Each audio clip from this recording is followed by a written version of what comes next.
ایک شخص کو حضور نے دیکھا، اس نے میلے کچیلے کپڑے پہنے، تو حضور نے ٹھنڈی آہ بھری، فرمایا کاش یہ دھو کے کپڑے پہنتا۔ ایک شخص کو دیکھا بال بکھرے ہیں، کنگھی نہیں کی، تو حضور فرمانے لگے کاش یہ کنگھی کر لیتا۔ نفاست پسند آدمی پہ نا بوجھ بنتا ہے۔ جو آدمی، آپ کو پتہ ہے کہ امام شافعی تو فرماتے ہیں جمعے والے دن غسل کرنا واجب ہے، ماتے غسل نہ کرے تو جمعہ ہی نہیں ہوگا۔ اگرچہ ہمارے امام صاحب کے نزدیک سنت ہے۔ یہ سنت کب بنا؟ ایک دن نہ بہت سارے لوگ اپنے اپنے کام سے اٹھے مسجد میں آ گئے، مسجد نبوی میں۔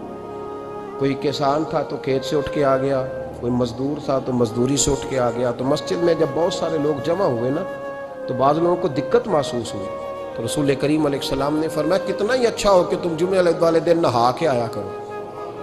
بس وہ صحابہ کا مزاج ہمارے والا نہیں تھا کہ تفصیل بتائیں، حکمت بتائیں، ملے گا کیا، ثواب کتنا، نہ نہائے تو گناہ، یہ کوئی نہیں۔ حضور نے کہا کہ نہا کے آؤ تو کتنا ہی اچھا ہے۔ پھر کسی صحابی نے کبھی بھی بغیر غسل کیے جمعہ ادا ہی نہیں کیا۔ کسی نے بغیر غسل کے کبھی جمعہ ادا ہی نہیں کیا نا۔ اسلام بڑا خوبصورت دین ہے۔ حضور نے فرمایا جو کچا پیاز کھائے وہ مسجد نہ آئے، پہلے مسواک کرے، دانت صاف کرے، پھر آئے۔ نبی پاک صلی اللہ علیہ وسلم نے فرمایا جو کچی مولی کھائے مسجد نہ آئے۔ مولی کھانا جائز ہے، پیاز کھانا جائز ہے، لیکن منہ سے بدبو آتی ہے۔ نبی پاک علیہ السلام کا ظاہری حسن کیا بات ہے۔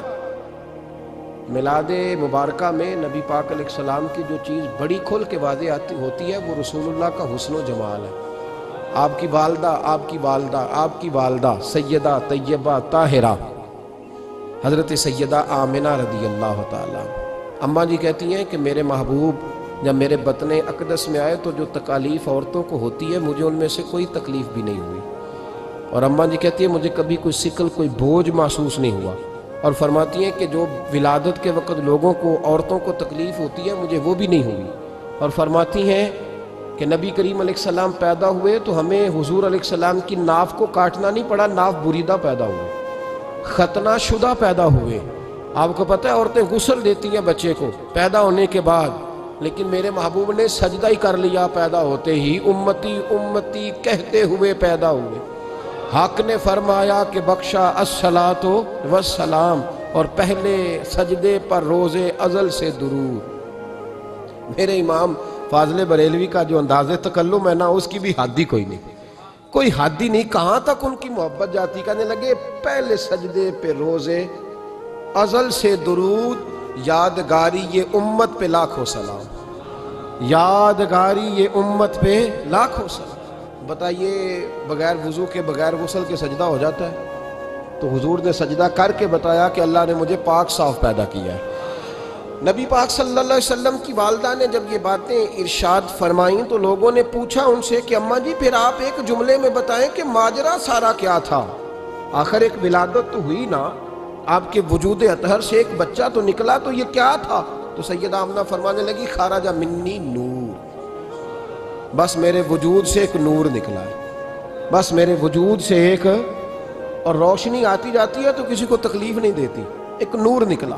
میرے رسول کریم علیہ السلام کو ظاہری حسن بھی کمال دیا، اور پھر حضور کی نفاست پسندی، صفائی پسندی۔ نبی پاک جب بات کرتے تھے نا تو حضور کے دانتوں سے نور نکلتا، اس کے باوجود حضور ہر وضو کے لیے مسواک کرتے۔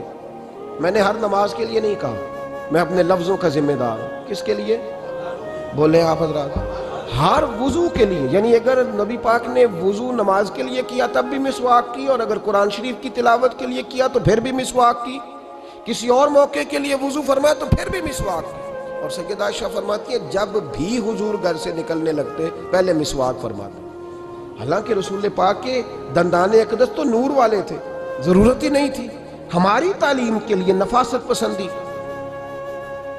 ایک بات میں نے شروع کرنی ہے پر آپ نے ناراض نہیں ہونا، پہلے وعدہ کر لیں،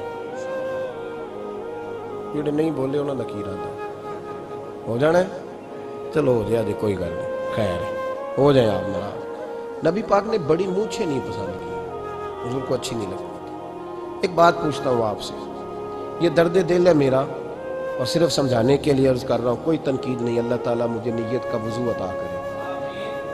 ایک بات بتانا، اگر بہو کھانا پکا کے لائے اور سالن سے بال نکل آئے تو پھر اس کا کیا حال ہوتا ہے؟ کئی تو بوڑھے پلیٹ اٹھا کے دیوار میں مارتے ہیں، ایسا ہی ہوتا ہے نا، یہ کیا ہے؟ اور اگر کبھی روٹی سے نکل آئے تو بیوی صاحبہ کا کیا حال ہوتا ہے؟ یہ کوئی طریقہ ہے کھانا پکانے کا؟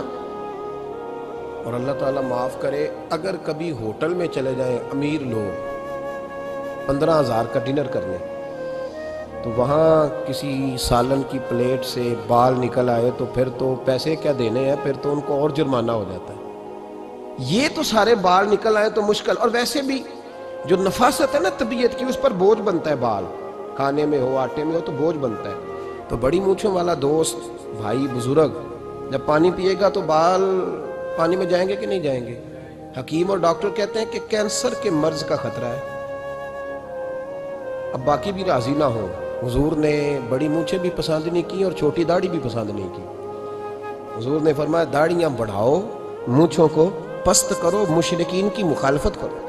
اور ایک مقام پہ رسول پاک علیہ السلام نے یہاں تک فرمایا کہ جو مونچھیں پست نہیں کرتا وہ ہم میں سے ہے ہی نہیں۔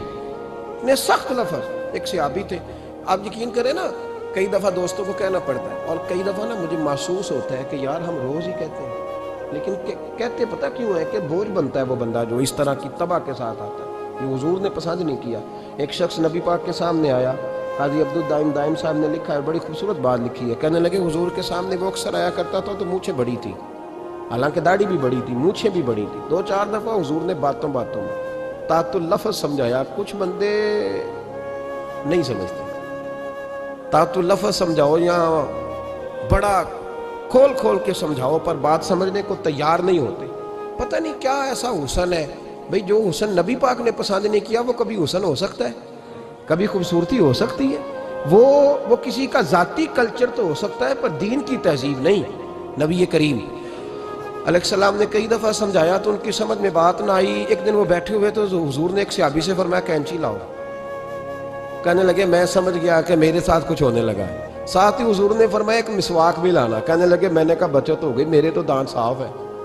تو یہ شاید اس کی بات ہونے لگی ہے جس کے دانت بھی ٹھیک نہیں۔ دونوں چیزیں جب آ گئی نا تو حضور اٹھے اور نبی پاک نے مسواک ان کے ہونٹوں پہ رکھی، اسی سے آبی کی ہونٹوں کے اوپر مسواک رکھ کے تو اوپر سے حضور نے مونچھیں کاٹ لی۔ فرمایا یہ نہ ایسا کرو، یہ چیز مجھے پسند نہیں ہے۔ حضور نے نفاست پسندی کو۔ اب تو اللہ تعالیٰ خیر کرے، ملانگ آ گئے ہیں مارکیٹ میں، ملانگ درویشی فقیری، اور ان کے پاس رش بھی زیادہ ہے، ان کے درباروں پہ بھی رش زیادہ ہے جی۔ کہتے ہیں حضرت صاحب درویش آدمی ہے۔ بھئی روٹی تو پورے ٹائم پہ کھاتا ہے، مونچھیں کٹوانے میں ہی درویش ہو گیا ہے، نہ بال کٹواتا ہے نہ مونچھیں کٹواتا ہے۔ یہ گرو نانک کی تعلیمات ہیں، یہ نبی پاک کی تعلیم نہیں۔ وجود کا کوئی بال نہ کٹوانا یہ سکھوں کا طریقہ ہے، مسلمانوں کا یہ انداز، یہ کدھر کی فقیری ہے؟ دین کوئی غلاظتوں والا ہے معاذ اللہ، کہ بابا کپڑے نہیں بدلتا، بابا غسل نہیں کرتا، بابا بال نہیں کٹواتا۔ بابا ہے؟ پاگل ہے؟ قطعی طور پر کوئی فقیری نہیں، فقیری صرف وہ ہے جو میرے نبی نے کی ہے۔